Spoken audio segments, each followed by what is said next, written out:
Hey everyone, welcome back to The Explainer. Today, we're diving straight into a deeply unsettling short script called The Last Call.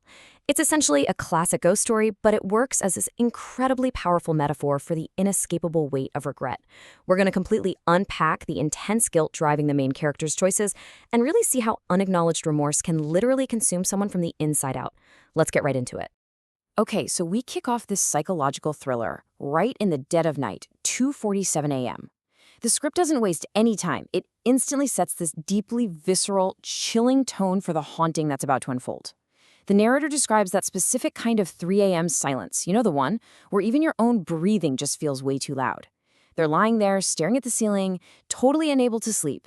And it's clear right away that this isn't just a bout of insomnia. This is the restless, completely isolating atmosphere of a guilty conscience that absolutely refuses to shut down. And then, bam! That isolation shatters. The true horror starts with something so mundane but so jarring. The deafening silence of the bedroom is pierced by a persistently ringing phone. And of course, it's an unknown number. Think about it. When you're already carrying the weight of regret, a ringing phone in the middle of the night is pretty much universally anxiety-inducing, right? It's a massive intrusion. It feels like the outside world, or worse, the past, aggressively demanding your attention when you're at your absolute most vulnerable. Now, notice how masterfully the tension builds here. Step 1. Ignore the call. Why do they do that? Because subconsciously, they already know something is terribly, terribly wrong. But, you guessed it, the phone just keeps ringing. Step 2. They finally crack and answer only to get a mouthful of static. Then, step 3. A faint voice cuts through the fuzz. The protagonist hesitates, their throat goes completely dry, and they actually try to brush it off as a sick joke. It's a perfect sequence of psychological resistance. They are fighting so hard against the realization of what's actually happening. Why didn't you save me? Just hearing that line gives you chills, doesn't it? This is the exact terrifying moment where the external horror of the ringing phone perfectly connects to a deeply buried internal secret. This is what absolutely freezes our protagonist's heart. Because suddenly they realize this voice isn't just scary, it's familiar. Then the voice drops the hammer. You left me to die. Click. The call ends, leaving the protagonist sitting there with shaking hands. This ghost isn't just some random generic spirit. It is a highly specific, targeted reminder of their very own past. So, how do we get here? Let's peel back the layers and examine the anatomy of a fatal choice. To really understand the guilt driving this entire haunting, we have to travel back to the genesis of all this regret. The story flashes back 3 years, ripping us out of the bedroom and dropping us right into the middle of a dark, wet, entirely empty road. The exact place where everything went wrong. What we see is a pretty devastating timeline of cowardice. Look at this. 3 years ago, an impulsive decision is made purely out of fear. Then we get this massive, agonizing gap. 3 whole years of silence where our protagonist is just actively trying to erase the memory. They never breathe a word of it to anyone.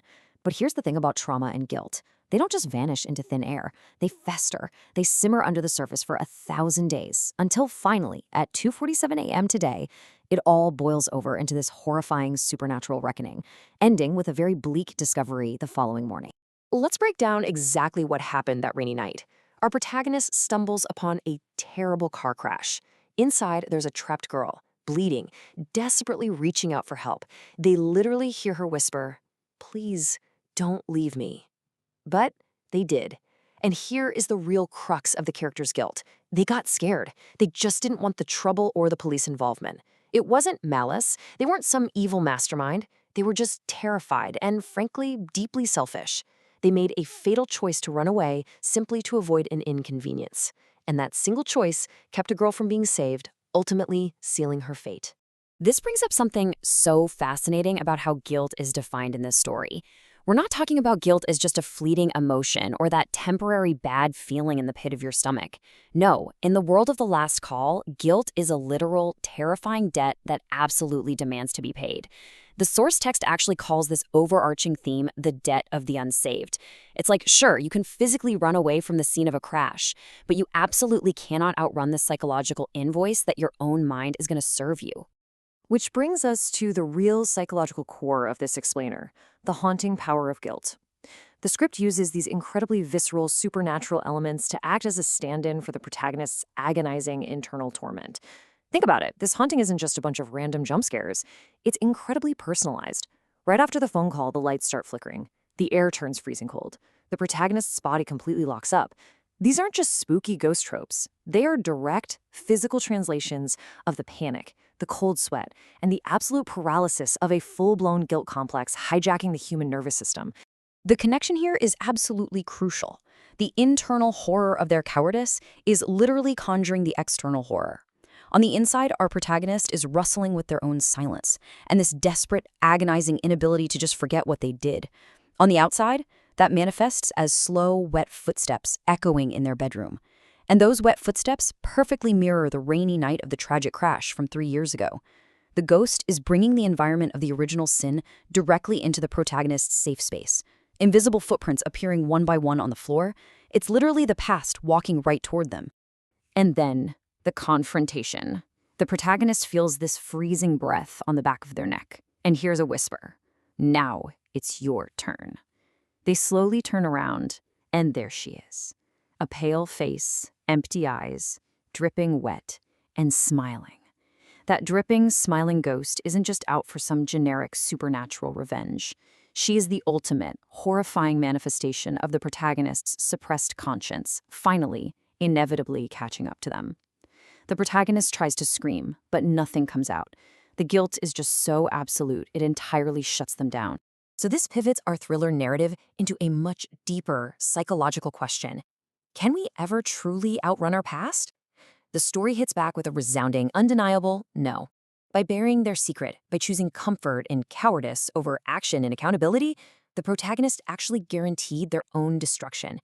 It's a tough pill to swallow, but it forces us to confront the heavy, universal burden of keeping dark secrets, because ultimately, whatever we refuse to process will eventually process us.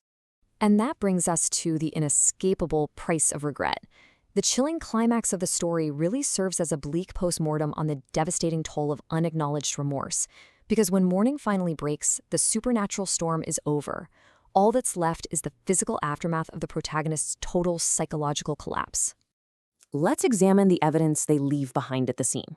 The body is found in the bedroom, sure, but there are absolutely zero physical injuries. What does that tell us? It means the true threat was entirely internal the whole time. There are no signs of a struggle either. They were paralyzed by the sheer weight of their own conscience, completely unable to fight back. And finally, the most haunting clue, just fear, frozen on their face. The protagonist wasn't actually physically harmed by the ghost. They were destroyed from the inside out by their own absolute terror and inescapable guilt. Essentially, the mind killed the body. The bitter irony here is just razor sharp. Think about it. The main character spent 3 long, exhausting years desperately trying to forget the accident. They stayed quiet, they hid away, they lied by omission to the entire world.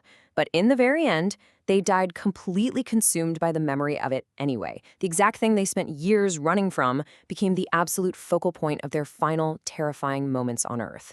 Just fear, frozen on my face. It is a truly tragic monument to cowardice. But here's the kicker. Even though the protagonist is dead, the haunting isn't actually over. The script ends on this. And my phone, lying beside me, still on, still ringing. Unknown number. It's this chilling reminder that our past choices will always, eventually, demand an answer. The phone is still ringing, so it leaves us with this one final thought. If your past called you in the middle of the night, would you be able to answer it?